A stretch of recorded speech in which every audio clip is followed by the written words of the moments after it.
Arachnophobes, abstenez-vous de cette vidéo. C'est incroyable. De quoi? Ce que Spider-Man arrive à faire avec la toile d'araignée. Tu veux voir? Mais non, mais là c'est même pas possible.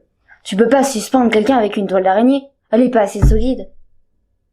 Bonjour Clémentine. Bonjour à tous. Ce que nous voyons dans les films de Spider-Man est-il aussi incroyable que ça?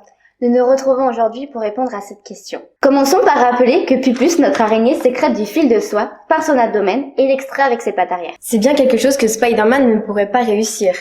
En quoi cette soie est-elle si incroyable? Si tu ne le savais pas, elle est 6 fois plus légère et 5 fois plus résistante que l'acier. Mais enfin, ce n'est pas possible. Si on tire sur un fil d'araignée, il va se casser tout de suite, contrairement au fil d'acier.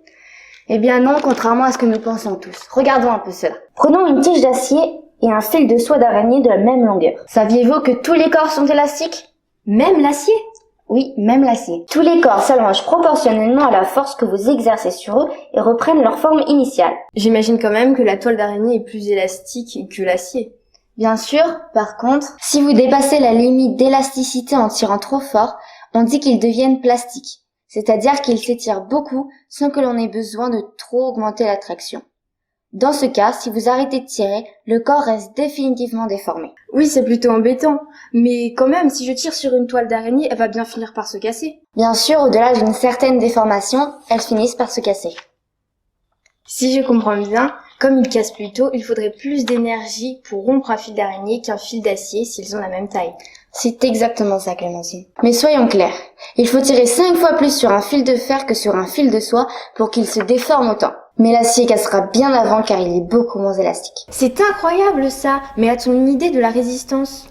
Pour vous donner une idée, la championne est l'araignée néphile. Elle fabrique un fil tellement solide que sa toile peut arrêter un petit oiseau en plein vol. D'ailleurs, des chercheurs ont calculé que si elle tissait une toile aussi grande que le Stade de France, avec des fils de 1 mm de diamètre, elle pourrait arrêter un Boeing 747 en plein vol.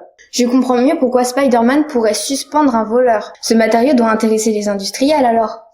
Bien sûr. D'ailleurs, l'araignée est capable de faire 7 types de soies différentes en fonction de ses besoins, plus ou moins souples ou gluantes. Sait-on pourquoi cette soie a de telles propriétés? Les chercheurs en ont trouvé la raison. Cela vient de son composant principal, une protéine nommée fibroïne. Elle alterne des cristaux durs et des parties plus molles en forme d'hélice tire-bouchonnée. En cas de choc, la molécule se déplie et devient plus longue qu'au départ. Du coup, le fil le plus long et la toile d'araignée se déforment, le tout sans casser. C'est vraiment incroyable. J'imagine que produire beaucoup de soie avec des araignées est très difficile. Les chercheurs ont-ils réussi à produire cette soie de manière artificielle? Ils y travaillent. Ils essayent de la fabriquer à partir de bactéries ou de levures mélangées avec de l'eau et du sucre. Ils ont réussi à obtenir une substance semblable à la soie d'araignée. Pour en faire quoi? Une société japonaise commercialise ce vêtement, la Moon Parka, avec un matériau proche de la soie d'araignée. Avec son coût de 1000 $, cela donne chaud, plus que de voir une araignée. Mais c'est biodégradable. Merci d'avoir regardé cette vidéo et n'oubliez pas d'activer la cloche pour les notifications. À bientôt. Mais pourquoi t'as pas dit à bientôt? Parce que je voulais t'embêter.